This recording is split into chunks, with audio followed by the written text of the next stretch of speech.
Hello, I'm David Kerr, Professor of Cancer Medicine from the University of Oxford. And today I'd like to celebrate with you the 75th anniversary of the creation of our National Health Service, the NHS. I've been a doctor, remarkably, for 43 years. So I guess my medical career spans more than half the history of the entire NHS, which seems ridiculous when one says it out loud, but nevertheless true.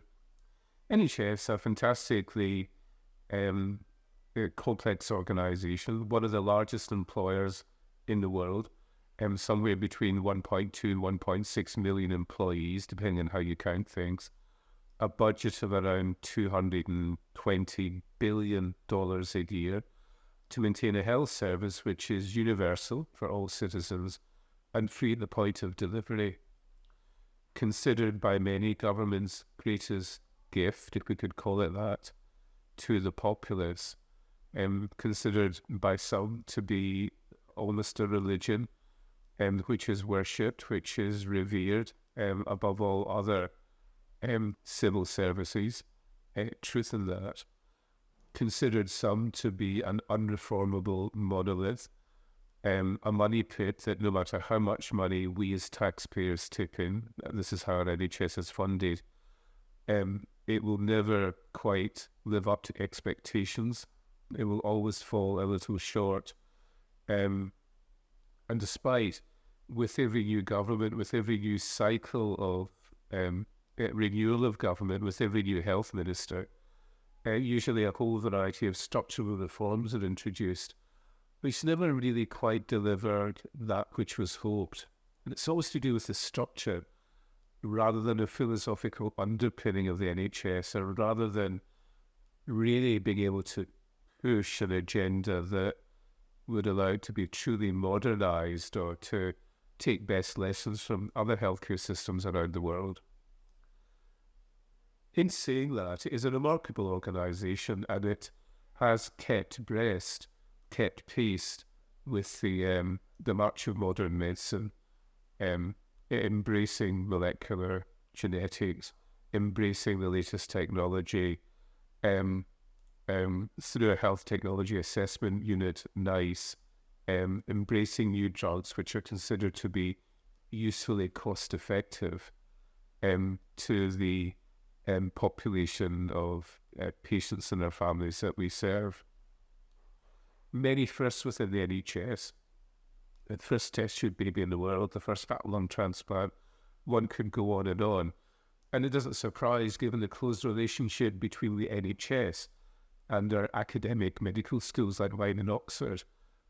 Oxford University Hospital Trust and the medical school are irretrievably intertwined. We share a common aim. Our arrows are aligned to each other's benefit, repeated in all the other great medical schools and their twinned hospitals. So a great source for us to translate our basic and clinical science into patient good. Lots of gains, some losses. We could do more, but I think in terms of the linkage between the NHS and research, it's still clunky, slow, and one would hope that with the support of our regulatory bodies, we can improve our facility to be able to deliver clinical trials quickly, effectively, cost efficiently. In terms of our medical training, we have lost a sense of mentorship, of structure of the old, somewhat paternalistic, rather familial approach to medical training.